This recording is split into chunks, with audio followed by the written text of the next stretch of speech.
A whisper from the ancient world promised a king he would destroy a great empire. He did, but it was his own. You know the famous stories of Greek oracles, the dramatic prophecies of Croesus and Oedipus. But the truth is far stranger.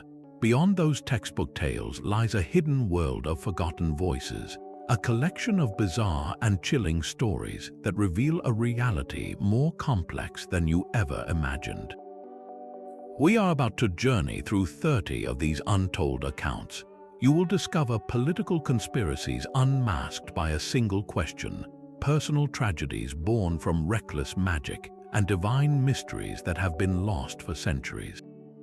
What secret did a farmer's dream reveal that made him a king? Why did an oracle deliberately predict its own violent end? By the end of this, you will possess a completely new understanding of how prophecy truly shaped the ancient world, not in broad myths, but in these intimate, startling moments. What is the most human question you would dare to ask a god? A city was dying, and no one knew why. In the ancient polis of Thebes, a strange and relentless sickness swept through the streets, felling strong men and delicate children alike. The usual remedies were useless. The prayers to Asclepius, the god of medicine, went unanswered. Desperation drove the city's leaders to take the long, arduous road to Delphi to beg Apollo himself for an answer. Their journey was an act of pure hope, a final plea against an invisible enemy. Upon reaching the sacred precinct, they were not granted an audience immediately. First, they had to perform a specific, puzzling rite. The Pythia demanded they sacrifice a pure white lamb, but not upon the great altar. Instead, they were to lead the animal to a particular spring outside the city walls and offer it there, a ritual that seemed disconnected from their plight. After this strange sacrifice was complete, the Pythia, shrouded in vapors, delivered her verse. It was a riddle of few words. She spoke of a clear stream hiding a dark poison, and a wound in the earth that wept for the heavens. The Theban priests returned home more confused than ever, clutching this cryptic poem. It was a young, junior priest, known more for his practicality than his piety, who saw the truth they had missed. He realized the clear stream was not a metaphor but a literal instruction. The wound in the earth was a fissure, a crack in the ground. They assembled a party and inspected the main aqueduct that fed the city's central fountain, the primary source of drinking water. There, just upstream from the main gate, they found it. A fissure in the stone channel was allowing runoff from a nearby burial ground to seep into the clean water supply. The dark poison was not a curse, but a simple, terrible contamination. They sealed the crack, purified the water with fire and wine, and within days the plague began to recede. The city was saved not by a miracle, but by a clever interpretation of a divine clue. This story reveals a profound truth about the oracles. They were not merely fortune tellers. They were divine troubleshooters, their cryptic words a diagnostic tool for a world without science, forcing people to look more carefully at the physical reality right in front of them. His name was Theron, and his world was the red clay soil of a small farmstead in the rugged hills of Epirus. Each day began and ended with the needs of his few goats and the small, stubborn patch of land that fed his family. He was a man of simple routines, his hands calloused from work, his mind occupied by the weather and the price of grain. One night, however, his sleep was broken by a vision of startling clarity. He dreamed he was standing in his own field, but the single, ancient oak tree at its center was on fire. Yet the flames were cold, a brilliant silver that did not consume the wood, and from its branches he heard not the crackle of fire, but a chorus of human voices, all speaking at once in a language he felt he should understand but could not. The sound was not of panic, but of urgent debate. He woke with a start, the strange, cold fire still etched behind his eyes. For days the dream haunted him, feeling more like a message than a simple trick of the mind. It was this unease that finally drove him to undertake the long journey to the Oracle of Dodona, a place where the gods were said to speak through the rustling of the leaves in a sacred grove of oak trees.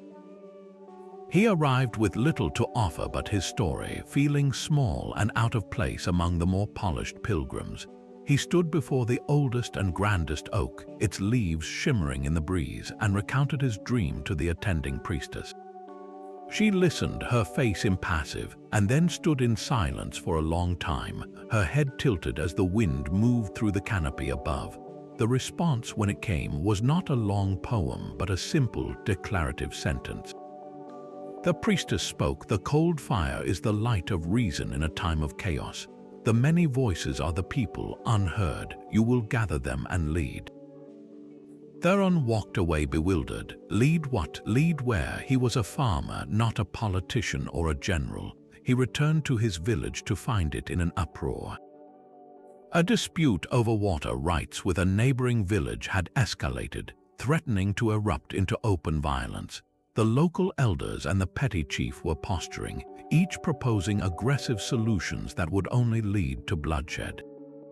Remembering the oracle's words about the voices of the people being unheard, Theron did something radical. He stood in the central square and simply asked his fellow villagers what they truly wanted. He listened, and he repeated their core concerns back to them with a clarity they had never heard from their leaders. He then went, unarmed, to the neighboring village and did the same, not to threaten but to understand. He found their fears were identical, a desperate need for security and water for their families. Theron proposed a simple, practical solution, a shared irrigation schedule and a jointly guarded water source, a plan born from a farmer's understanding of fair distribution. His calm reason, that cold fire from his dream, doused the heated tensions. The people, seeing the failure of their old leaders, turned to the one man who had actually solved the problem. They acclaimed him as their new chief, not by birthright but by acclamation. Theron's rise was not about destiny, but about a specific skill unlocked by the oracle. It highlighted a deeply democratic thread in Greek prophecy. The gods, through their oracles, could bypass the entrenched aristocracy and bestow legitimacy upon the most humble of individuals, provided they possessed the wisdom and courage to act. Far to the west, in a cavern beneath the sun-baked cliffs of Cumae, lived a voice of an entirely different order. This was the Sibyl, a prophetess so ancient it was said she had been old when the world was young. Unlike the Pythia at Delphi, who served Apollo for a specific term, the Sibyl was a perpetual, wandering seer, and her prophecies were not merely spoken, they were written down. She compiled her visions into a collection of 9 volumes known as the Sibylline books and offered them for sale to the last king of Rome, a man named Tarquin the Proud. The story of their acquisition is a tale of negotiation with the divine itself. The king, skeptical of both the woman and her price, refused her initial offer.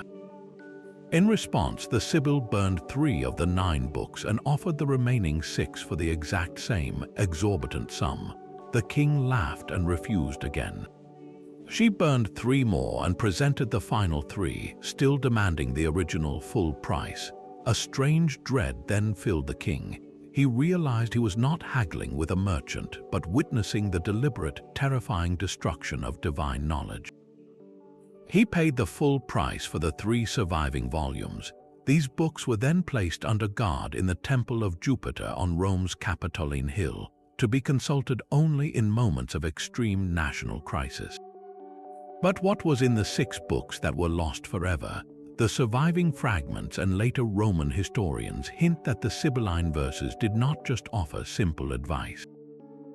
They allegedly contained a grand, sweeping timeline of Roman history itself.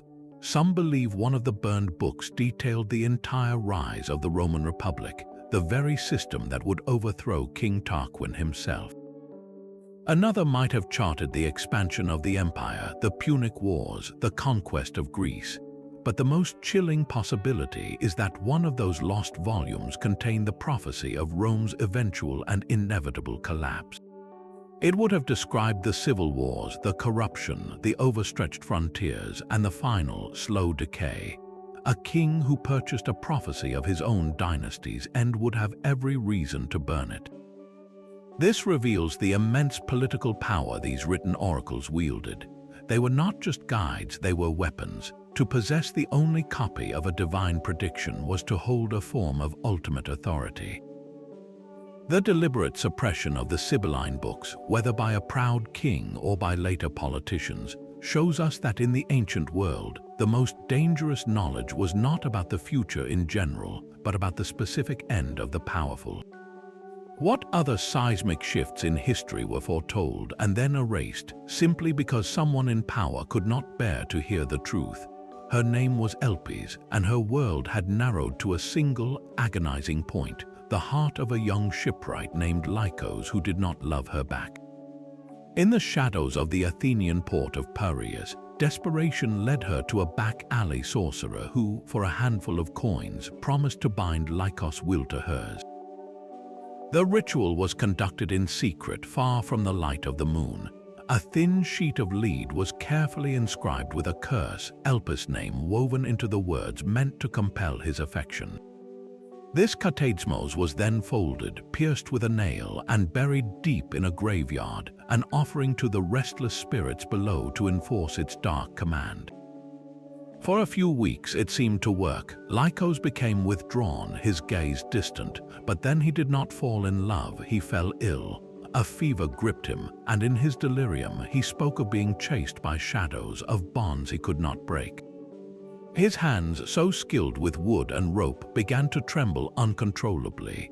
The vibrant young man was fading before the city's eyes, and Elpis watched in horror, realizing her spell had not captured his heart, but was instead consuming his mind. Desperate and terrified, she traveled to the most feared oracle in Greece, the subterranean sanctuary of Trophonius. To consult this oracle was not a simple question and answer, it was a terrifying descent. Pilgrims were lowered into a dark, man-made chasm in the earth, a place said to be the gateway to the underworld itself. They would emerge hours later, often pale and shaken, their minds haunted by what they had seen and heard. Elpis underwent this ordeal, and when she was pulled back into the light, her face was a mask of dread. The message from the oracle was not cryptic, it was a direct and chilling accusation. She had offended the daemon, the personal guardian spirit of Lycos, by trying to chain its charge. Her crude magic had not just targeted the man, it had violated the sacred bond between a person and their protective spirit. The love spell was a poison, and the unintended consequence was the unraveling of Lycos' very soul. The oracle gave her a path to atonement, a complex series of rituals to appease the angered daemon, but the damage was done. This story pulls back the curtain on the intensely personal and dangerous world of ancient magic. The oracles were not just for kings and cities, they were the last resort for common people whose private rituals had spiraled into catastrophe. They served as a divine judicial system, diagnosing spiritual crimes and prescribing the penance, revealing that in the ancient worldview, tampering with another's free will was not just a transgression against man, but a direct offense to the gods themselves. Sometimes the gods were wrong, or at least a man could defy them and live to tell the tale. The Spartan general Lysander stood before the great altar at Delphi, a seasoned commander on the eve of a decisive naval battle. He sought the blessing of Apollo for his fleet, but the Pythia's response was a thunderbolt of pure refusal. She declared that no Spartan could defeat the Athenian navy without first finding and sacrificing the descendants of the hero Hercules. This was an impossible task. The lineage was ancient, scattered, and mythical. Any rational commander would have despaired or delayed the attack, accepting the divine verdict. Lysander, however, was not a man bound by convention. He received the prophecy not as a death sentence, but as a political puzzle. He knew the oracles were not operating in a vacuum. The priestesses heard the gossip of diplomats. They understood the alliances and enmities that crisscrossed Greece. Could it be that this impossible demand was not a divine command, but a deliberately planted piece of political sabotage, perhaps engineered by Athenian sympathizers within the oracle's own administration? Lysander chose to interpret the prophecy not with piety but with cunning. He did not search for mythical descendants. Instead, he launched a brilliant campaign of misinformation, spreading false reports about his fleet's readiness and location. He then led his ships into the Hellespont and caught the entire Athenian navy completely by surprise at a place called Aegospotami. The battle was not a fight, it was a slaughter. Lysander's forces captured almost the entire Athenian fleet, effectively ending the Peloponnesian War and sealing Sparta's victory. He won the greatest triumph of his life by directly and successfully ignoring the most powerful oracle in the world. His victory forces us to reconsider the entire mechanics of prophecy. The oracles were institutions staffed by humans and embedded in the gritty reality of Greek power politics. A prophecy could be a genuine spiritual message, but it could also be a weapon, a piece of strategic disinformation meant to demoralize an enemy or derail a rival's plans. Lysander's story shatters the simplistic idea that fate was an unbreakable chain.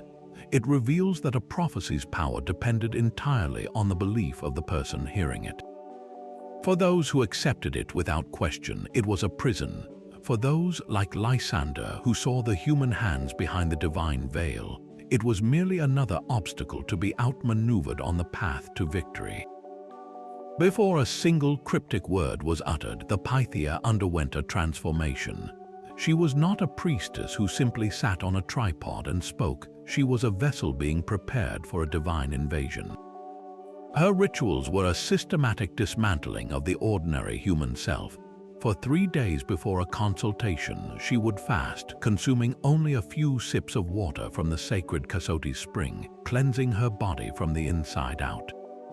On the appointed day, she would descend to the Castalian spring, where the icy waters washed away not just dirt, but the last remnants of her personal identity. Then came the most crucial and bizarre part of the preparation.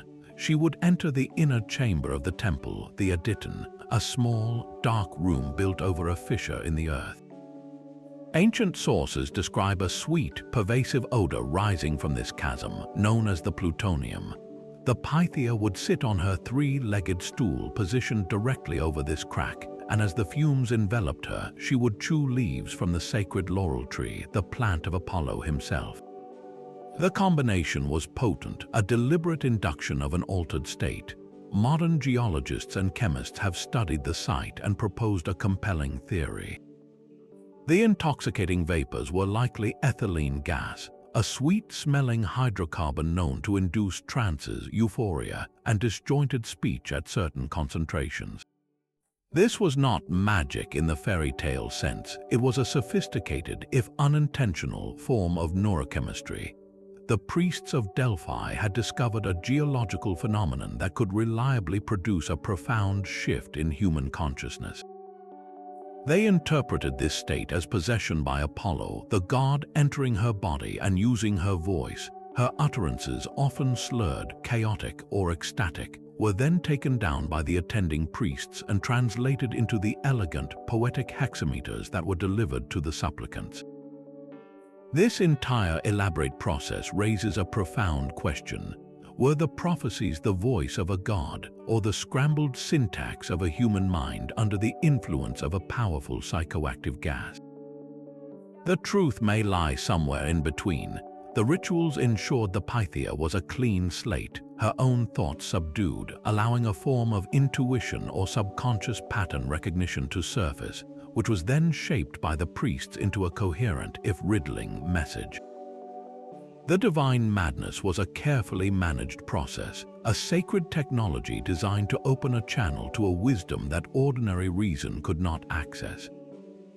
The grand columns of the oracle at Didymus stood not in the cool mountains, but under the relentless sun of the Ionian coast, a marvel of white marble and audacious human ambition. Its inner sanctum, the Adyton, was not a dark cave but an open courtyard, accessible only by a labyrinthine underground tunnel, a design meant to heighten the drama of approaching the god.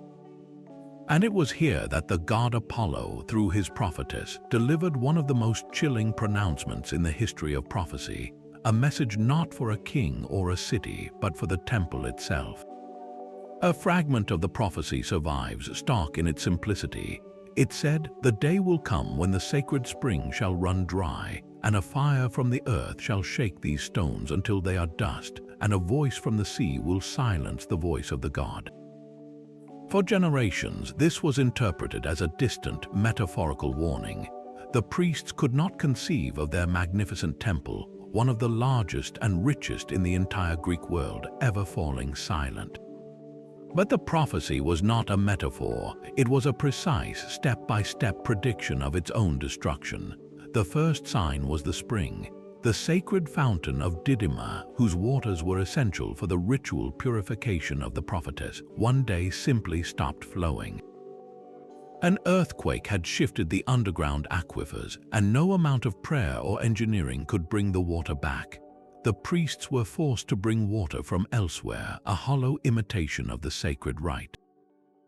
The oracle had lost its divine lifeline. Then came the fire from the earth. In the year 262 AD, a massive earthquake, that fire shaking in the ground, struck the region. It did not just damage the temple, it shattered the very foundation of the cult. The colossal statue of Apollo, which had stood for centuries, crashed to the floor. The roof collapsed, and the once pristine colonnade was left a jumble of broken marble. The voice of the god, the prophetic tradition, fell silent for decades. But the final, chilling part of the prophecy remained, the voice from the sea that would bring permanent silence. That voice had a name: the Goths, a raiding party of these Germanic warriors arriving on ships from the Black Sea, swept down the coast.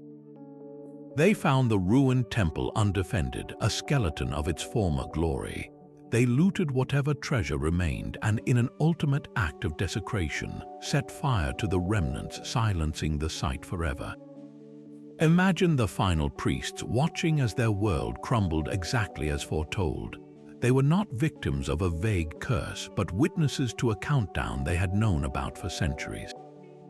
Every crack in the marble, every tremor in the ground was not a surprise but a confirmation.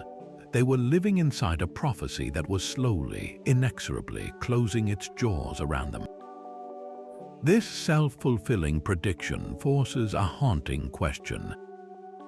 Did the oracle foresee an inevitable future, or by speaking it, did it create a template for that future, a psychological script that made the destruction feel like an inescapable destiny? The ruins of Didyma stand today not just as a monument to a lost religion, but as a stark lesson on the terrifying power of a voice that knows its own end. The most enduring oracle of all was one no one could understand.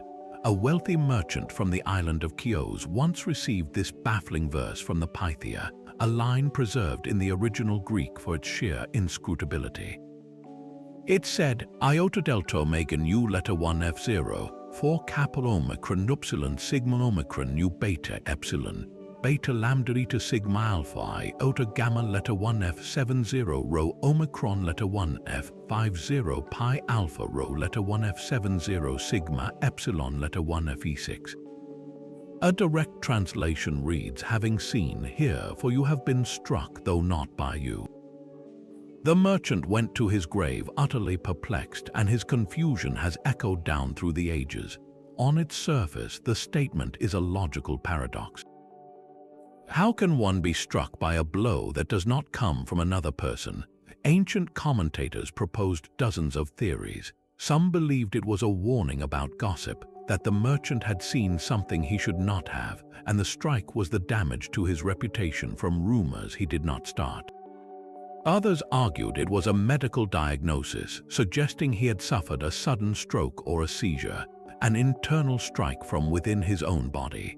One school of thought insisted it was a pun lost in translation, a play on words in the keen dialect about a business deal involving shipped goods, where a strike meant a financial loss that seemed to come from nowhere. The sheer number of interpretations reveals the oracle's genius. It was a perfect riddle, flexible enough to fit almost any personal tragedy or unexpected turn of fate. A modern scholar, however, piecing together fragments of the merchant's life from pottery inscriptions, proposed a more chillingly literal solution. the man's primary trade was in transporting marble. The scholar suggests the oracle was describing a very specific accident. Having seen, here could be an instruction to pay attention to a visual cue that produces a sound. For you have been struck, though not by you perfectly describes a rockfall. The merchant, while inspecting a quarry, might have seen a crack in the cliff face, heard the first rumble of shifting stone, and been struck by a falling rock, an attack from nature itself, not from a human hand. This interpretation transforms the prophecy from an abstract puzzle into a stark, practical warning that the merchant simply failed to decode in time. It makes you wonder how many other oracles we dismiss as nonsense were actually crystal-clear instructions, their meaning lost only because the person hearing them lacked the final, crucial piece of context that would have made everything snap into place. The voice that answered was a high, clear treble, yet the words it formed were ancient and heavy with authority. At a remote shrine in the hills of Arcadia, far from the grandeur of Delphi, the local oracle was not a woman, but a child of perhaps 7 or 8 years. These boy and girl seers, often selected from priestly families, were believed to be purer vessels, their minds less cluttered by the world, and thus more easily filled by a god. The experience of a supplicant hearing this was profoundly disorienting. You would kneel before a small boy, his eyes distant or rolled back in his head, and from his lips would come complex theological arguments or precise agricultural advice, all delivered in the cadence of an elder statesman. The child's own personality seemed entirely erased, replaced by a presence that was serene, all-knowing, and utterly alien. This was not seen as a performance or a clever trick. To the ancient Greeks, this was the ultimate proof of divine intervention. A child could not possibly possess such knowledge or vocabulary on their own. Therefore, the god must be speaking directly through them, using the child's vocal cords as a divine instrument. The cultural acceptance of this practice reveals a world view where the boundaries of the self were far more porous than we conceive today. A human being, especially a young and impressionable one, was not an indivisible individual, but a potential conduit, a hollow reed through which a divine wind could blow. But how was this achieved? Were these children placed into a trance through chanting, rhythmic drumming, or even mild intoxicants? Were they subtly coached for years, fed lines and responses until the role became a part of their subconscious? Or was the phenomenon a genuine dissociative state, a psychological splitting where the child's mind retreated, allowing a constructed persona, shaped by intense cultural expectation, to take the stage? The truth is likely an unsettling fusion of all three. The community needed to believe, the priests needed to maintain the shrine's authority, and the child, immersed in this reality from birth, learned to surrender to the role completely. This practice forces a difficult question about the nature of voice and identity. When a child speaks with the voice of a god, who are we truly listening to? Is it a divine whisper from the heavens, or is it the echo of an entire culture's deepest fears and desires, projected onto the most blank and vulnerable of slates? The silence that followed the child's prophecy must have been as profound as the message itself, a stillness filled with the terrifying knowledge that the divine had just borrowed a human life and would soon return it forever changed. The city of Miletus was outwardly prosperous, its harbor bustling with grain ships and its treasury flush with silver. Yet a low hum of anxiety ran through its ruling council. A series of strange fires had broken out in public buildings, and 2 prominent officials had died in quick succession from sudden, unexplained illnesses. The official investigation had yielded nothing, and whispers of a curse began to circulate. The city's chief magistrate, a man named Ariston, decided to bypass the usual channels. He sent a trusted envoy to the Oracle of Didyma with a question designed to seem utterly innocuous, a public query about whether the city should proceed with a planned expansion of the public granaries. It was the perfect cover, a question about a harvest that would attract no suspicion from any potential conspirators. The answer that returned, however, was anything but straightforward. The prophetess declared, "You ask about the grain that feeds the body, but you should fear the rot that weakens the tree from within. The tallest branch which offers the most shade is the one that shelters the woodworm." Ariston, a man known for his patience and his love of intricate logic puzzles, pondered these words for 3 days. He dismissed the obvious interpretation about literal tree rot in the sacred groves. The tree was the city itself. The rot was the conspiracy he suspected, but the final line was the key. The tallest branch offering the most shade, he reasoned, was a metaphor for the most powerful and trusted person in the city, the one whose high status and influence provided cover or shade for the traitors, the woodworm. This pointed to a single man, Philocrates, the revered and elderly head of the city council, a man considered above reproach. Ariston realized the oracle was not identifying the foot soldiers of the plot, but its hidden master, the one person no one would ever suspect. Acting on this divine tip, Ariston ordered a discreet but intensive surveillance on Philocrates.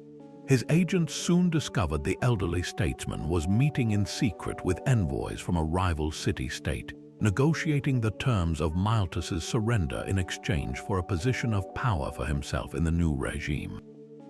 The mysterious fires and the poisonings were not a curse, but a calculated campaign of terror designed to destabilize the city and make it ripe for a takeover. The subsequent crackdown was swift and silent.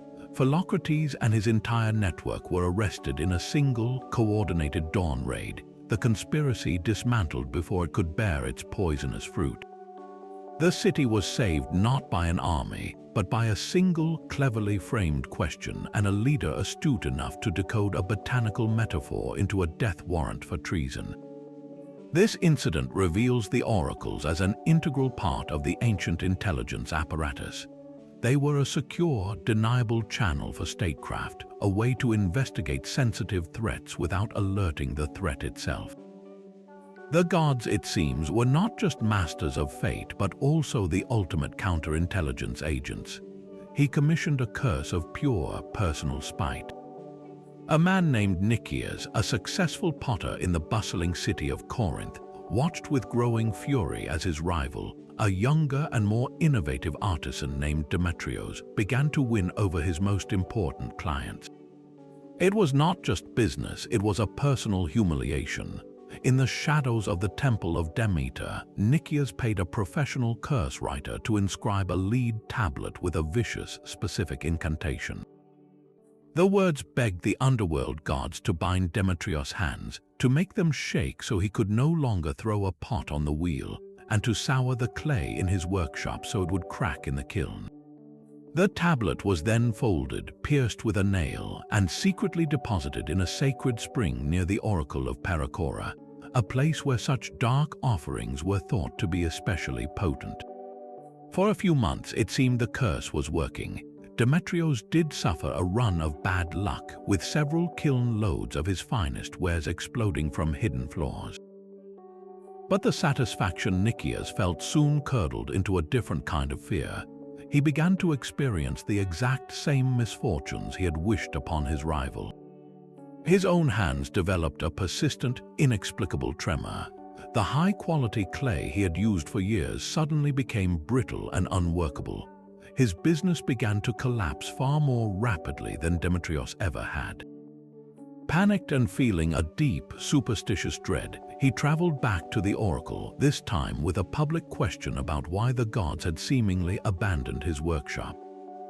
The priestess' response was swift and merciless. She did not speak in riddles. She declared that a poisoned gift had been returned to its sender by the Furies themselves. The gods of the dead, she explained, had no interest in the petty squabbles of envious men. They had taken the malicious energy bound within that lead tablet and turned it back on the one who had forged it, like a mirror reflecting a poisoned arrow. Nicias' own curse had become his prison. His hands would never be steady again, his workshop never prosper. He had tried to weaponize the divine, and in doing so, he learned a terrible lesson. The oracles were not just sources of power, they were also divine arbiters of justice. They revealed that the universe in the Greek imagination had a built-in ethical balance. A curse was not a simple spell, it was a dangerous gamble with your own soul as the wager, and the house run by the gods always won. The small island of Thera was dying a slow death. A 7-year drought had cracked the earth and emptied the granaries, forcing its people to face a terrible choice: starve in their ancestral home or risk everything on the open sea. They could not just sail off randomly, however. To found a new city without divine sanction was to invite disaster.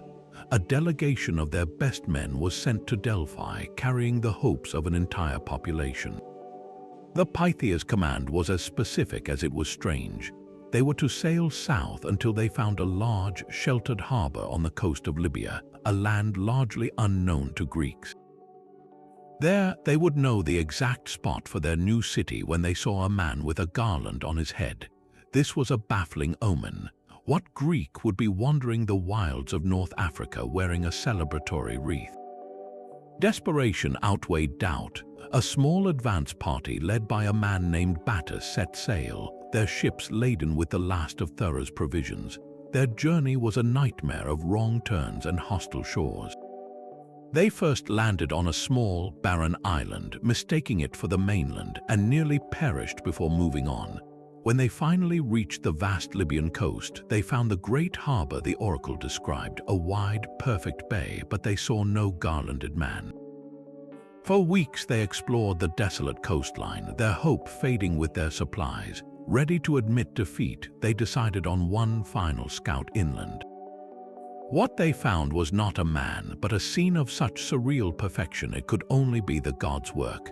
A local Libyan chieftain, a man named Pholus, was in the midst of a religious ceremony. He stood on a low hill overlooking the sea, and on his head was an ornate garland of fresh laurel leaves. Battus and his men stared in stunned silence. The oracle had been literal. They had found their sign, they negotiated with Pholus, and on that very hill they began to build their new city, Cyrene. The colony would become one of the richest in the ancient world, famous for a rare and valuable medicinal plant, silphium, that grew nowhere else. The success of Cyrene was not an accident. The oracle's bizarre instruction served a brilliant strategic purpose. By forcing the colonists to search for a native in a ritual context, Apollo guaranteed their first contact with the local population would be a peaceful, diplomatic one, not a violent invasion. The garland was not just a sign, it was a divine protocol for survival, ensuring the new city was founded on an agreement, not a conquest. This story reveals the oracles as master geographers and political strategists, their seemingly irrational commands often containing the precise, hidden key to a venture's success. A profound and unsettling silence fell over the sacred slopes of Delphi. For 3 long years, the tripod seat in the Adyton remained empty. No sacred vapors filled the air, no ecstatic voice echoed from the inner sanctum. The greatest hotline to the gods had gone dead. Throughout the Greek world, this was not an administrative problem, it was an existential crisis. Kings held their breath, delaying military campaigns because they had no divine blessing. City-states postponed the founding of new colonies, terrified of planting a city on cursed ground. Ordinary people stopped making major decisions about marriage or business, feeling utterly untethered from the divine will.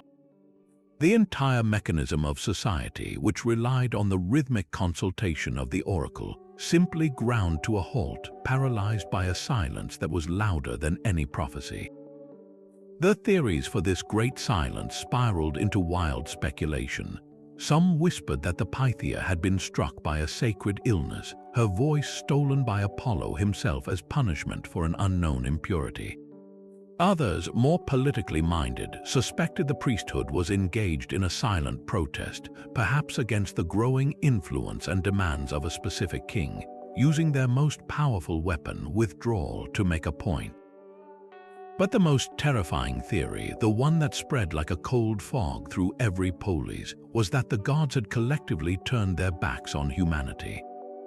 that some great, unspoken sin had been committed, and the divine silence was a preview of a world abandoned, a future with no guidance and no hope. The truth, when it finally emerged, was both more mundane and more horrifying. A sacred war had erupted, a conflict over the control of Delphi itself.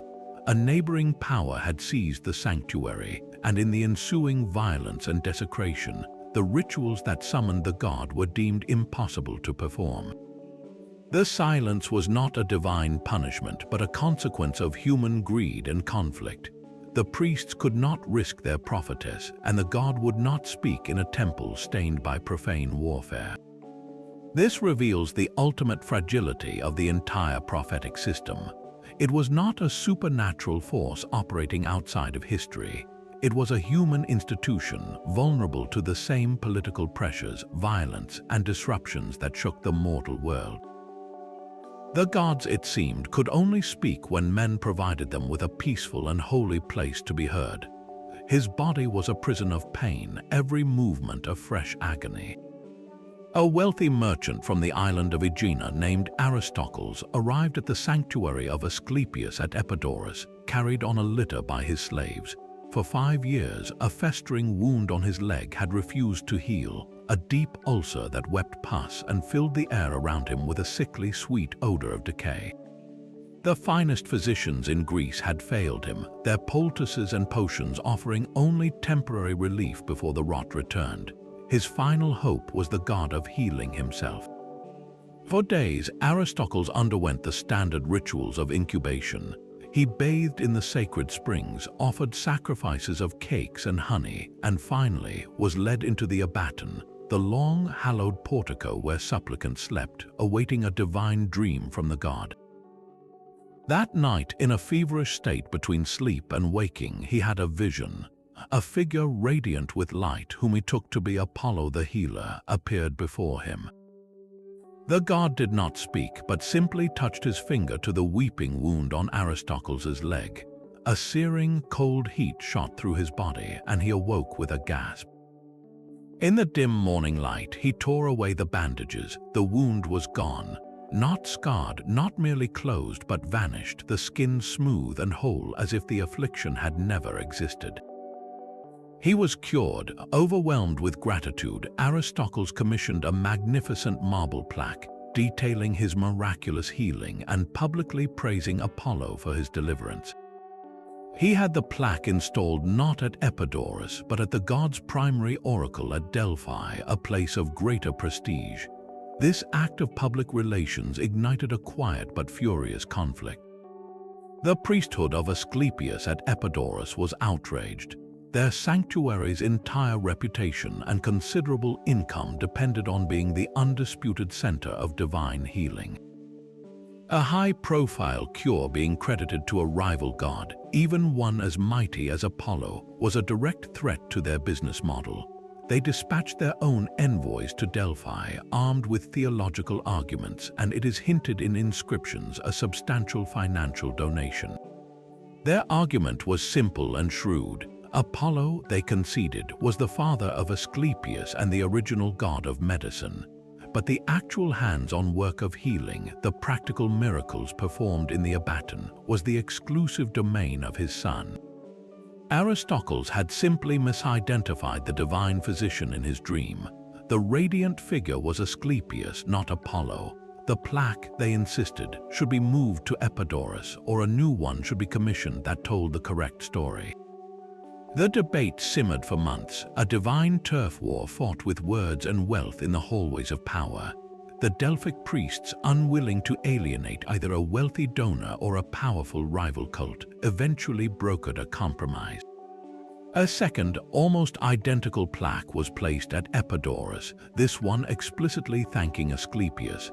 The original at Delphi was allowed to remain, but the priests there would subtly guide visitors to understand that the true credit belonged to the god of Epidaurus.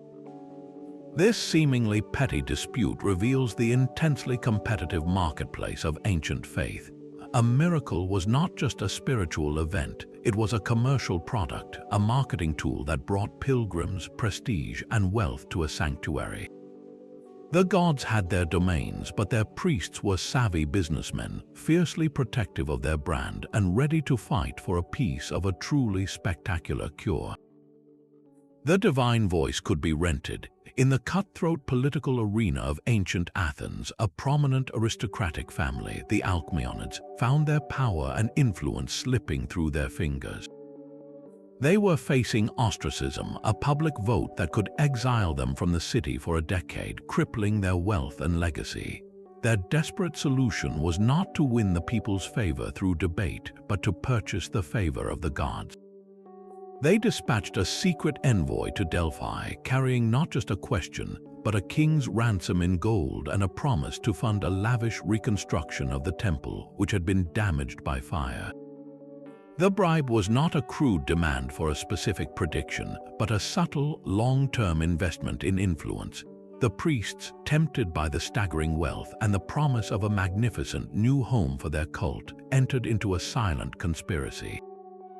From that point forward, whenever a Spartan delegation, the Alcmeonids' key allies, came to consult the oracle, the Pythia's translated verses would contain a recurring, seemingly spontaneous refrain.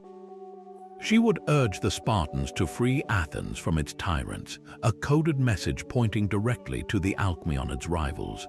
The god himself, it appeared, was endorsing a Spartan invasion to restore this one family to power. The scheme worked brilliantly for a time. The Spartans, believing they were acting on divine instruction, marched on Athens and expelled the ruling faction, allowing the Alcmeonids to return in triumph. But the plot began to unravel when a rival Athenian faction, suspicious of the oracle's sudden and consistent pro-Spartan bias, decided to consult a different, more obscure oracle at the sanctuary of Amphiaraos. Their question was a masterstroke of political espionage disguised as piety. They did not ask who should rule Athens. They asked if the recent prophecies delivered at Delphi concerning the city were pure and untainted. The answer was a thunderous condemnation. The prophet at Amphiaraos declared that the voice of the Pythia had been polluted by shining metal, and that the tripod was swayed not by divine vapors but by the weight of corrupt men. This was all the evidence the rivals needed. They launched a public investigation, and the sordid truth slowly emerged. The ensuing scandal shook Greece to its core. The Alcmeonids were once again driven into exile, their name permanently stained, but the greater damage was to the oracle itself. The priests involved were executed for sacrilege, a rare and severe punishment that highlighted the gravity of their crime. For years afterward, the prestige of Delphi lay in tatters. Pilgrims wondered if the words they heard were the will of Apollo or the product of a well-funded conspiracy. The incident exposed a terrifying vulnerability in the entire system of prophecy. If the divine will could be secretly auctioned to the highest bidder, then what was the difference between a god's command and a cleverly forged document? It forced every supplicant, from the mightiest king to the humblest farmer, to confront a chilling new question. Were they listening to a celestial guide or merely the echo of their own gold? The divine voice could whisper through leaves. Before the grand temples of Apollo, people sought wisdom from a far more ancient and primal source, the oracle of Zeus at Dodona. Here, there was no priestess in a trance, no fissure in the earth emitting intoxicating vapors. The primary medium for the god's will was the wind, and its instrument was a sacred grove of oak trees. A supplicant would arrive, present their question to the attending priests, and then wait in hushed silence for a response. The answer came not in verse, but in sound, the complex, rushing language of countless leaves rustling in the breeze. The priests, known as the Seloi, were the translators of this arboreal symphony. They did not simply listen for a yes or no.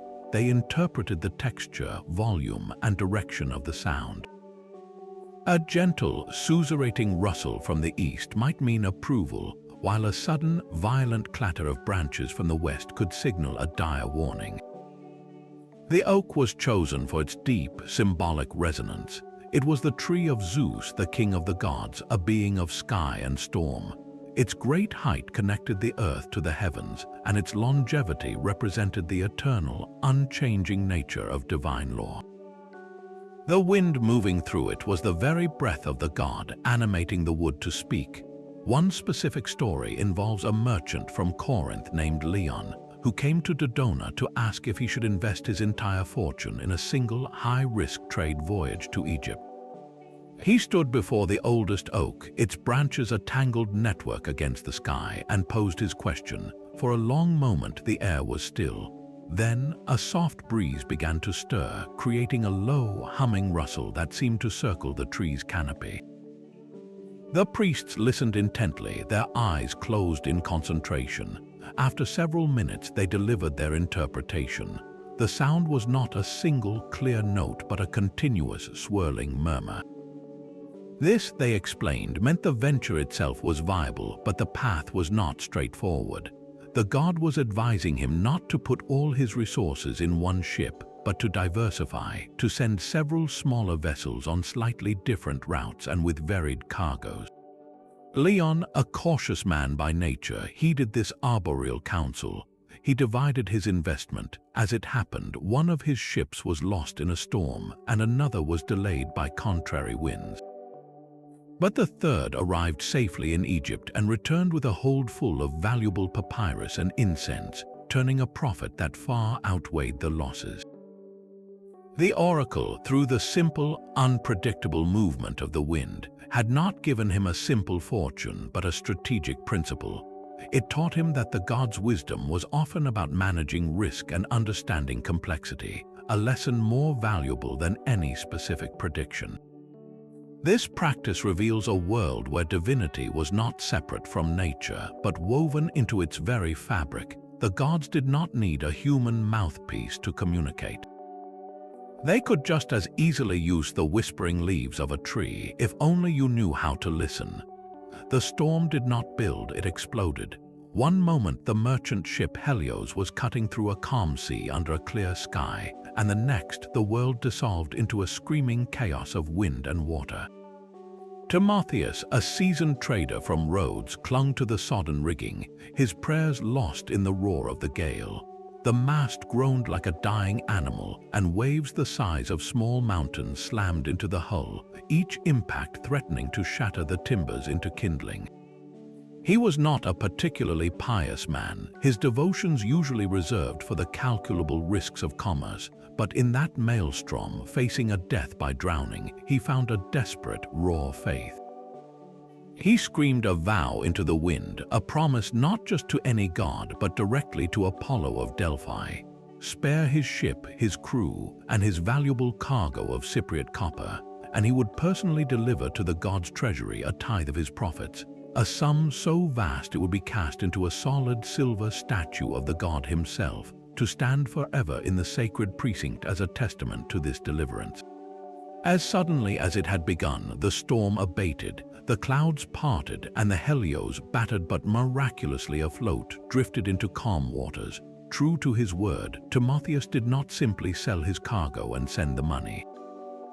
Upon his safe return to Rhodes, he liquidated a portion of his wealth, commissioned the finest silversmith he could find, and personally escorted the gleaming statue on the long overland journey to Delphi. An inscription found at the site records this very vow and its fulfillment, a permanent public record of a private bargain struck between one man and a god in his darkest hour. This story reveals a deeply personal, transactional relationship with the divine. For the average person, the oracles were not just about grand political prophecies, they were a system of cosmic insurance.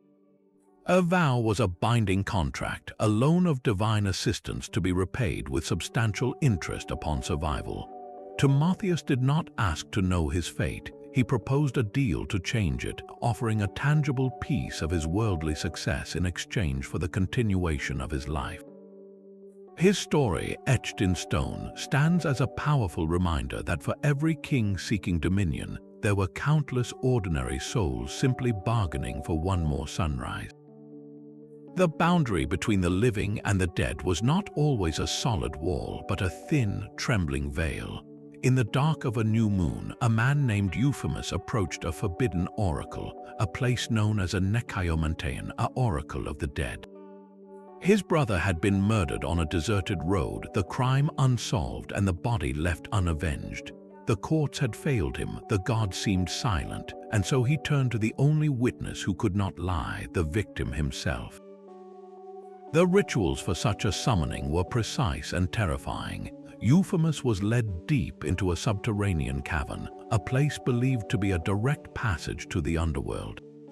For 3 days he fasted, consuming only a gruel of barley and blood, a meal meant to lower the vitality of the living and attune them to the dead.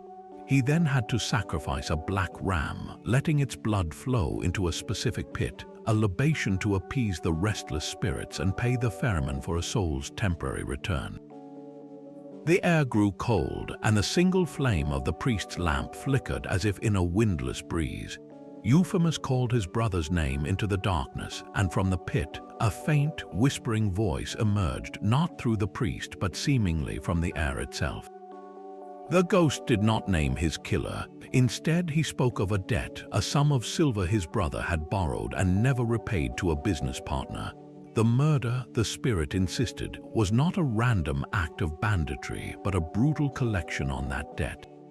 The killer was the very man Euphemus had considered a friend and ally in his search for justice.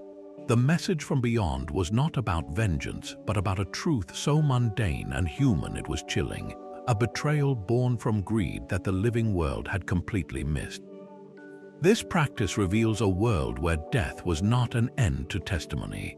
The oracles provided a cosmic courtroom where the ultimate witnesses could be called to the stand. But it also posed a disturbing question. When you summon a ghost for answers, are you receiving divine justice, or are you simply unearthing the bitter, unresolved grievances that the dead carry with them into the earth, a pain that echoes forever in the silence? A merchant from the bustling port of Piraeus once stood before the oracle with a question that echoes across the centuries.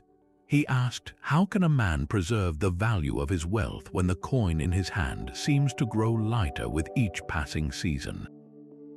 The city was suffering from a severe and mysterious inflation, a concept as troubling then as it is now. The Pythia's response was recorded and survives to this day. She did not speak of angry gods or divine punishment. Instead, she delivered a verse that translates to, "Do not store your treasure in a single chest. Let your gold become the seed that grows in many fields, and your silver the root that drinks from many streams." On its face, this sounds like mystical agricultural advice. But if you strip away the poetic language, you find a remarkably sophisticated economic strategy. The priesthood, observing the patterns of trade and crisis across the Greek world, was offering a masterclass in risk management. The single chest represents keeping all your assets in one form, like hoarding currency that is rapidly losing its value. The seed that grows in many fields is a clear instruction to diversify investments. The root that drinks from many streams is a directive to create multiple, independent sources of income. This was not a prophecy, it was a prescription for financial resilience. The priests had seen cities debase their coinage to pay for wars, and they understood the devastating impact on merchants who held all their wealth in cash. Their advice was to convert that vulnerable currency into tangible, productive assets, land in different regions, shares in various trading voyages, workshops producing different goods. By reframing the oracle as an ancient economic think tank, we see its true genius. The cryptic verse was a way to package complex, pragmatic wisdom in a form that people would actually listen to and remember. It gave divine authority to a counterintuitive truth that security does not come from clinging to a single form of wealth, but from spreading it across the entire economic landscape. This merchant was not receiving a message from the gods. He was getting the ancient equivalent of a consultation with a brilliant financial advisor, one who understood the fundamental principles of a stable portfolio long before the concept ever had a name. A single line of poetry led a man to a lost city. In the early 20th century, a German archaeologist named Heinrich Schliemann was obsessed with proving that the epic poems of Homer were based on historical truth, not just myth. While most scholars dismissed the Iliad as pure fiction, Schliemann held a different kind of map, one written in verse. He fixated on a specific, obscure oracle that had been recorded by a later Roman traveler, a prophecy describing the location of a great city called Troy. The verse spoke of a high ridge between two flowing springs, one hot and one cold, and a plain where two winds eternally contended. To academics, this was beautiful metaphor. To Schliemann, it was a literal set of GPS coordinates. He traveled to the coast of modern Turkey, to a region called Hisarlik, and there he saw it, a massive mound of earth that local tradition said was the site of an ancient citadel. He began digging, and soon his team uncovered not one city, but the layered ruins of multiple cities, each built upon the ashes of the last. The moment of discovery came when they unearthed a vast cache of gold and jewelry, pieces that seemed to belong to a king from a forgotten age. Schliemann had used a divine riddle written centuries after the city's supposed fall to pinpoint its physical location. The prophecy was not a prediction of the future, but a perfect, preserved memory of the past, a set of directions left behind for someone stubborn enough to follow them. This story shatters the divide between legend and history. It proves that the oracles were sometimes archives, their cryptic words acting as a time capsule that preserved geographical and historical truths long after human memory had faded. What other lost places are still hidden, waiting for the right person to decode a forgotten verse and follow its trail of breadcrumbs back through time? His name was Dramokos, and his world was a chain. He was a slave, branded and bound to a vast estate on the island of Chios, his life measured out in the brutal rhythm of the harvest. The motive for his rebellion was not a grand political ideology, but the simple, burning need to breathe free.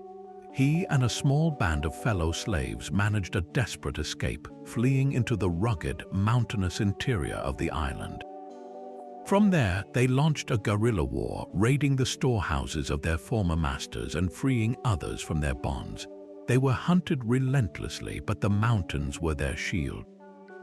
Desperate to legitimize their struggle and attract more followers, Dramokos undertook a perilous journey to a small, local oracle, a place where the gods were said to speak for the dispossessed. The prophecy he received was short, direct, and explosive. The priestess declared that the god favored the bold, and that so long as they remained upon the high ground, touching the sky, no army could uproot them. This was not a vague riddle. It was a divine promise of invincibility, a celestial warrant for their rebellion. Dramokos returned to his band and proclaimed the news. The oracle's words became their battle cry and their creed. They were not mere runaway slaves, they were a sacred army, blessed by the gods themselves to challenge an unjust social order. Their high ground was both a physical fortress and a moral one, a sign that they were closer to heaven, and thus to divine favor, than their wealthy oppressors in the valleys below. The rebellion grew, fueled by this powerful ideology. For years, Dramokos and his followers created a functioning, independent community in the hills, a state within a state that systematically bled the resources of the Chian aristocracy. The established order responded with predictable brutality. The slave owners raised a large militia and laid siege to the mountains, but the rebels, believing in their divine protection, fought with a ferocity that stunned their pursuers. They knew the terrain intimately and used the oracle's promise as their tactical guide, always retreating to higher, more defensible positions. The rebellion was ultimately crushed, of course. Dramokos was cornered and killed in a final, bloody confrontation. But the memory of his uprising and the oracle that empowered it lingered for generations, a ghost in the machinery of Greek society. The prophecy had provided something more dangerous than a prediction. It had provided a cause. It transformed a desperate act of survival into a holy war, proving that a few words from a god could arm the powerless with a weapon their masters could never take away, the unshakable belief that heaven was on their side. The outcome at the Battle of Marathon was decided long before the first spear was thrown. While the Athenians publicly celebrated the divine favor that gave them victory, their general Miltiades carried a secret. Just days before the Persian host landed on the Attic coast with the city paralyzed by fear, he had sent a trusted cousin on a desperate, clandestine ride to Delphi. The question was not whether to fight, but how to survive an opponent who outnumbered them 5-1. The public oracle given to Athens had been the famously ambiguous promise that a wooden wall would save them. But the private message smuggled back to Miltiades was different. It was a single, tactical command, so specific it felt like a military order from Apollo himself. The Pythia instructed him to attack when the enemy's cavalry was at its weakest, at the moment when the horses are distracted by the morning glare and the water is far from their reach. This was not a riddle, it was a timetable. Miltiades understood immediately. The vast Persian cavalry, their most feared weapon, required fresh water for their horses, which meant they had to be led daily to the one reliable stream some distance from their main camp. This movement happened in the early morning. The morning glare was the sun rising over the hills, which would shine directly into the eyes of the Persian archers and cavalry as they faced the Athenian line. Miltiades used this divine intelligence to choose his moment. He held his heavily outnumbered hoplites on the high ground, watching and waiting. He saw the Persian cavalry begin their daily trek to the stream, creating a temporary but critical gap in their battle line. The moment the last horseman was out of sight and the sun was positioned perfectly to blind the enemy, he gave the order. The Athenians did not just charge, they executed a daring, unprecedented maneuver, doubling their speed to cover the open ground before the cavalry could return. They hit the Persian center with the sun at their backs, their longer spears and heavier armor devastating the lightly protected infantry. By the time the Persian cavalry galloped back to the fray, the battle was already lost. The Athenians celebrated the wooden wall of their ships, but Miltiades knew the true divine advantage had been that single, secret sentence, a piece of celestial reconnaissance that turned the tide of history. This hidden consultation reveals that the gods were not just distant sponsors of war, but active tactical advisors, whispering the precise moment to strike into the ear of a single, listening general. Buried in the temple inventories of Delphi is an entry for a single, perfect feather. It was not from a local bird, but a tail-covert feather from a peacock, a creature so exotic to the Greeks it was considered almost mythical, hailing from the distant lands of India. The donor was a ship's captain named Sostratus, and the story of his offering reveals a negotiation with the divine that defied all convention. His query had been one of terrifying simplicity. A strange, windless calm had trapped his merchant galley for 17 days in the middle of the Aegean Sea. Their water was nearly gone, and the crew was on the verge of mutiny, whispering that they had offended Poseidon. In desperation, Sostratus had promised Apollo that if he sent a wind, any wind, to fill their sails, he would give the god the most beautiful thing he had ever seen. The very next morning, a steady, gentle breeze began to blow from the west, carrying them safely to shore. Sostratus was a man of his word, but he was also a literalist. He pondered his promise for weeks. What was the most beautiful thing he had ever seen? It was not a golden statue or a jewel.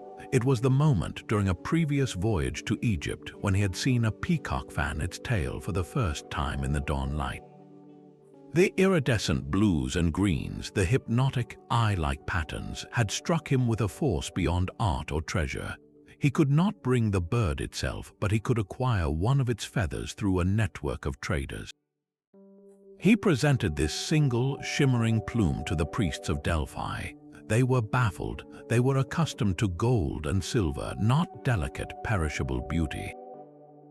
Yet Sostratus insisted this was the only offering that truly honored his debt. The feather, to him, was not an object of value, but a container for a memory of awe, a piece of a miracle given in thanks for a miracle received. This strange gift reminds us that the language of gratitude between a person and their God was deeply, profoundly personal. The value of an offering was not in its market price, but in the story it told, a story so private and powerful that it could make a single, perfect feather worth more to a man than an entire chest of gold. A foreign diplomat stood frozen in the inner chamber at Delphi, his translator rendered useless. The Pythia had just delivered a verse in flawless poetic Phrygian, a language from his distant homeland. The problem was, everyone knew the priestess on duty that day was a local woman from a small village near Delphi, a woman who had never, according to all accounts, traveled more than 20 miles from her birthplace or received any formal education beyond her sacred duties. She should not have known a single word of his tongue. This was not an isolated incident. The historian Plutarch, who served as a priest at Delphi himself, recorded multiple such events.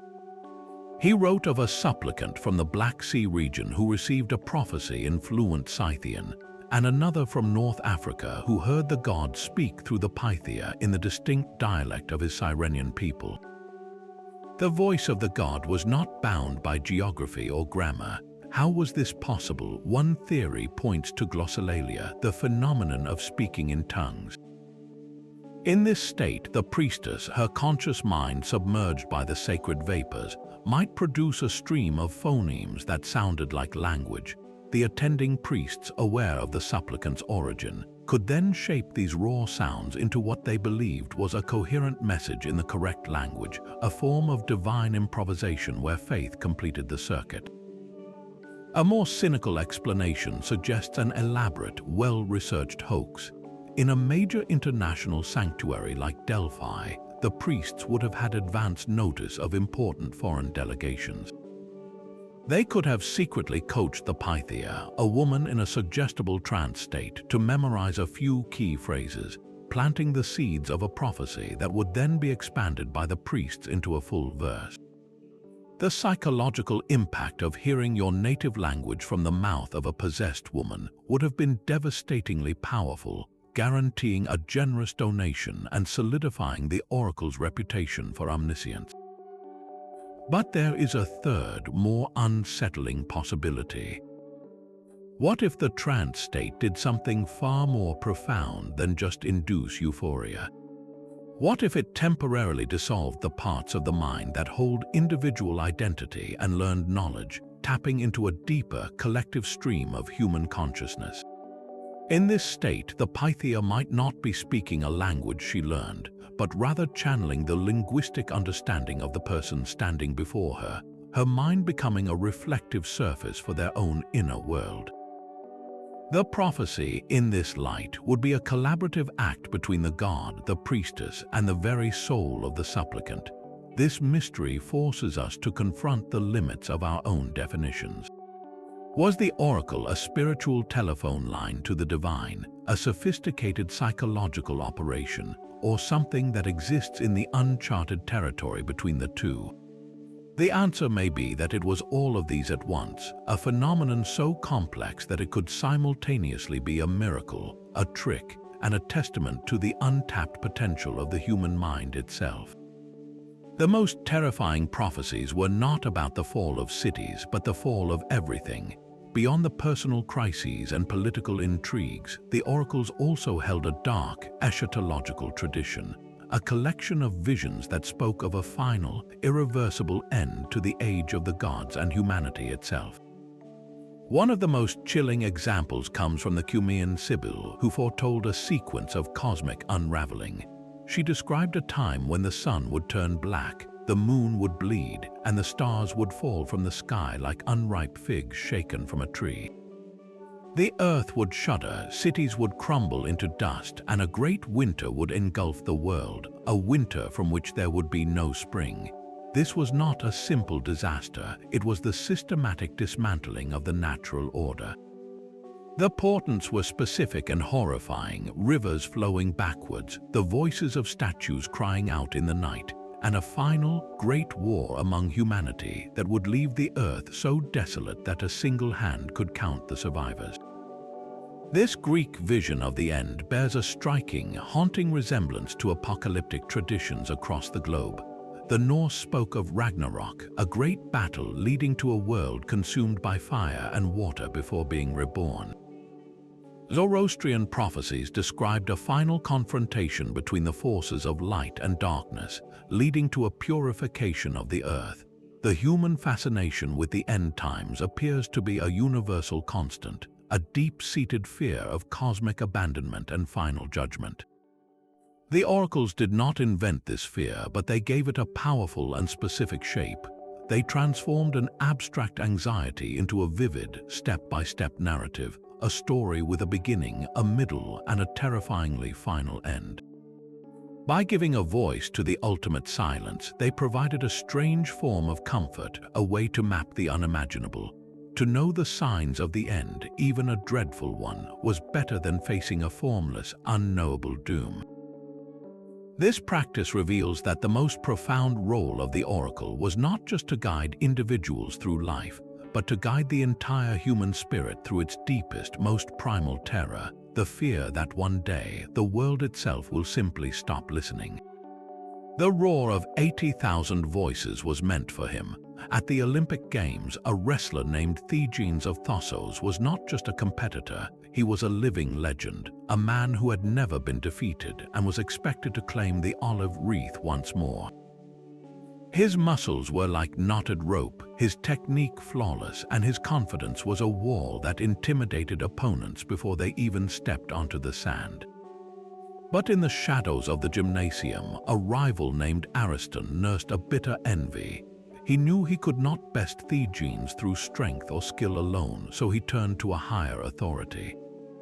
Before traveling to Olympia, Ariston made a secret pilgrimage to a small oracle of Demeter. He did not ask for greater strength for himself. Instead, he knelt and offered a rich sacrifice, praying a very specific, dark request. He begged the goddess to bind Thegenes' legendary power, to make his limbs feel as heavy as stone and his mind as slow as mud, to drain the vigor from his body just for the duration of their single, fateful match. The prayer was a spiritual poison dart aimed with precision. When the day of their match arrived, something was visibly wrong. Thegenes moved onto the field, but his steps were leaden. The explosive speed that defined his style was gone. He grappled with Ariston, but his arms seemed to lack their usual crushing force. His reactions were a fraction of a second too slow, his balance uncharacteristically off. The crowd watched in stunned silence as the invincible champion struggled against an opponent he should have easily overpowered. In a stunning upset, Ariston managed to twist Thegenes to the ground and pin his shoulders to the earth. The victory was not seen as a fluke or an injury. To everyone who witnessed it, the explanation was clear. Thegenes had not lost his skill, he had been cursed. A rival had weaponized a prayer, turning a sacred oracle into a competitive tool. This story reveals that in the ancient world, there was no clear line between the athletic and the spiritual. Every competition was a test of divine favor as much as physical training. An athlete's body was not just his own, it was a vessel that could be blessed by the gods or hollowed out by a rival's whispered plea to those very same powers. The playing field was not level because the gods themselves were perceived as players, their favor the ultimate and most unpredictable variable in any contest. The gods demanded a diet. For the Pythia at Delphi, the path to prophecy was paved not just with ritual, but with a strict, lifelong menu. She was forbidden from consuming beans, a common staple for the average Greek. This was not a mere preference or a digestive concern. It was a sacred prohibition rooted in a deep and ancient belief about the nature of the soul. One myth suggested that beans contained the souls of the dead, and to eat one was to consume a fragment of a human spirit, a profound impurity that would cloud the divine channel. Another, more philosophical reason came from the Pythagoreans, who believed beans caused flatulence, which literally and symbolically trapped the soul within the body. preventing it from ascending to commune with the divine. The Pythia needed her soul to be light and free to travel, to be a clear vessel for Apollo's voice, and something as simple as a bean was seen as a spiritual anchor weighing her down to the mundane world. This logic of purity through abstinence extended to other oracles. At the sanctuary of Trophonius, the priests were forbidden from eating fish, creatures of the unpredictable and formless sea, a realm of chaos opposed to the stable order of the divine. To eat fish was to ingest that chaos, to introduce an element of spiritual turbulence into a system that required absolute clarity and control. These dietary laws reveal a profound and physical understanding of spirituality. The ancient Greeks believed that the body was not separate from the soul, but its container and its filter. What you consumed directly affected your spiritual receptivity. Impure food created an impure body, which in turn created static on the divine line. Every meal was a ritual, every bite a choice between clarity and contamination. This intricate web of rules governing contact with the gods shows that prophecy was not a casual talent, but a state of being that had to be meticulously constructed and maintained from the inside out, starting with the most fundamental human act, the act of eating.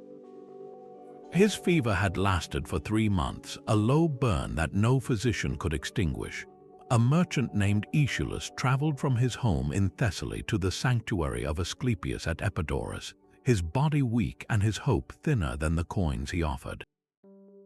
His destination was not the temple altar, but the abaton, the long, silent hall where the sick lay down to sleep, awaiting a dream from the god of healing himself. This practice, known as incubatio, was ancient medicine of the most intimate kind, a direct consultation with the divine physician in the theater of the mind. Aeschylus was washed in the sacred spring, offered cakes to the gods, and then led into the dim, hushed portico.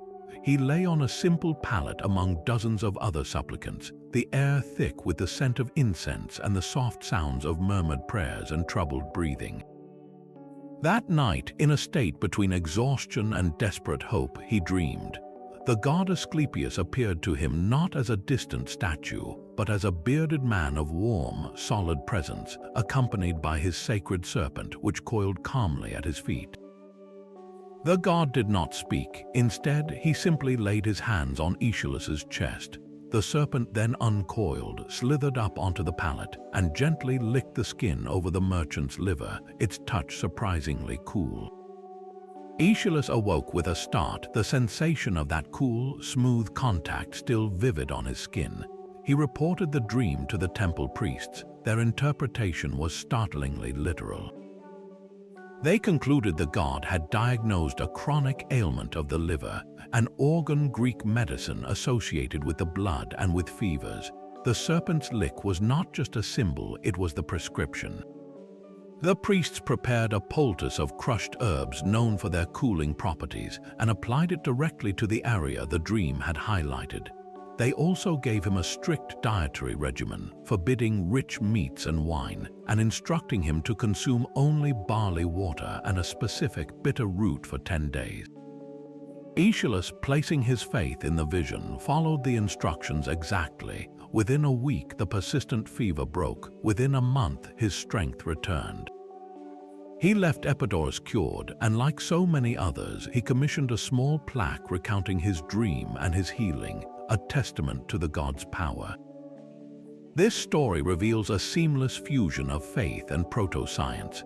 The dream state allowed for a form of divine diagnosis, bypassing the limited medical knowledge of the time to pinpoint an internal ailment. The treatment itself blended practical herbalism with the potent power of belief. The patient's own mind, guided by the symbols of the god and the serpent, became an active partner in the healing process. It was a system where psychology, faith, and the body's own capacity for recovery worked in concert, proving that sometimes the most powerful medicine is a story the mind tells itself under the watchful eye of a god. The journey could end with a single word, no, After weeks of travel and the sacrifice of precious animals, a supplicant might stand before the Pythia only to be met with a direct and stunningly clear refusal.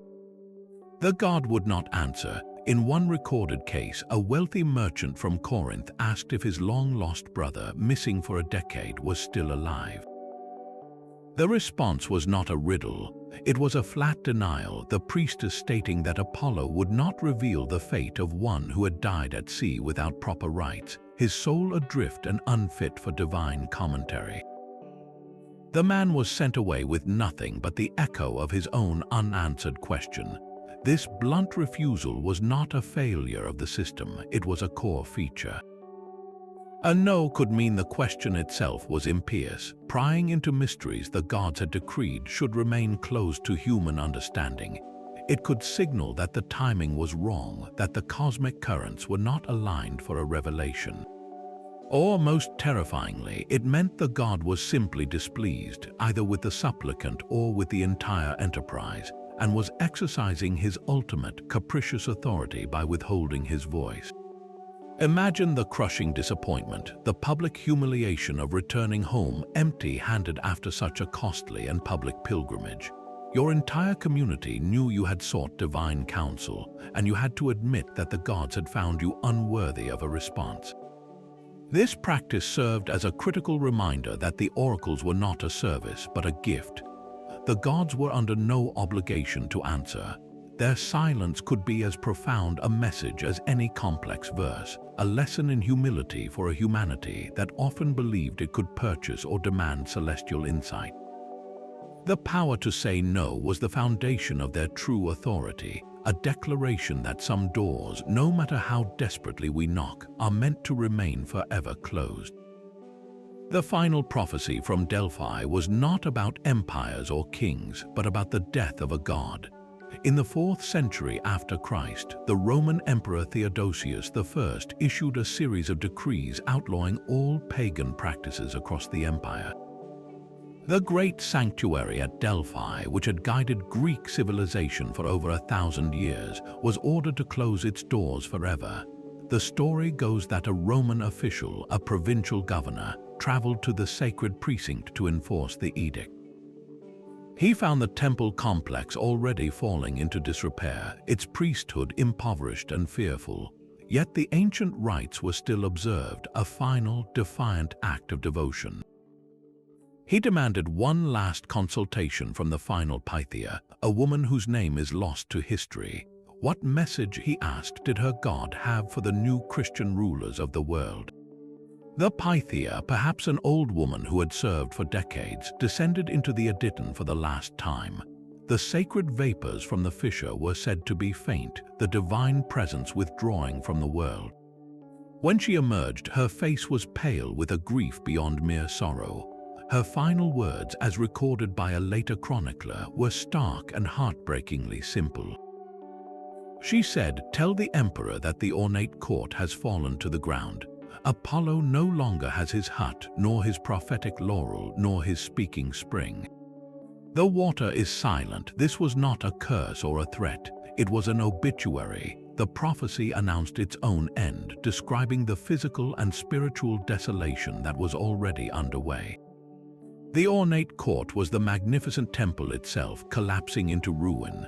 The hut was the humble, primal shrine that had stood on that spot in the earliest days.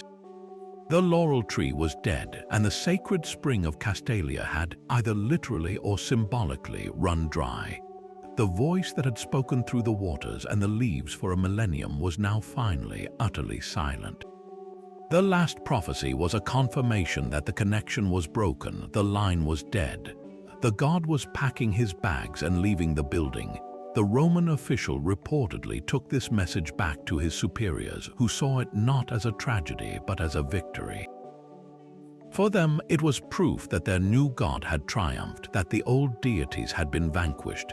But for the few remaining believers, it was the most terrifying prophecy of all, a divine admission of defeat. It was the sound of a door, once open to the heavens, being slammed shut for the last time, leaving humanity alone in a suddenly quiet and unresponsive world. These 30 strange and intimate accounts reveal a reality far more complex than any single myth. We have journeyed past the famous tales to a world where prophecy was a personal bargain, a medical diagnosis, a tool for rebellion, and a weapon for conspiracy. From the farmer who became a king to the general who defied a god, from the whispered secrets of the dead to the final, silent obituary of a deity, these stories paint a portrait of an ancient Greece both utterly familiar and profoundly alien. This was not a civilization that blindly followed fate, but one that actively argued, bribed, and bargained with the divine, seeking answers to everything from a festering wound to the stability of an empire. The longing for a glimpse behind the curtain of the unknown is a thread that connects their world to ours. We may no longer sacrifice to Apollo, but we still look to the stars, consult data, and search for signs, driven by that same timeless human need to find pattern and purpose in the chaos of existence. The true power of these oracles was not in their accuracy, but in their ability to frame our deepest questions, giving voice to our hopes and our fears across the centuries. So now we turn it over to you. Of these 30 untold stories, which one captured your imagination the most? Was it the chilling, self-fulfilling doom of Didyma, the secret intelligence that won the Battle of Marathon, or the simple, desperate curse that backfired on the potter? Share your thoughts in the comments below on the enduring allure of prophecy, and subscribe for more journeys into the heart of history's greatest mysteries.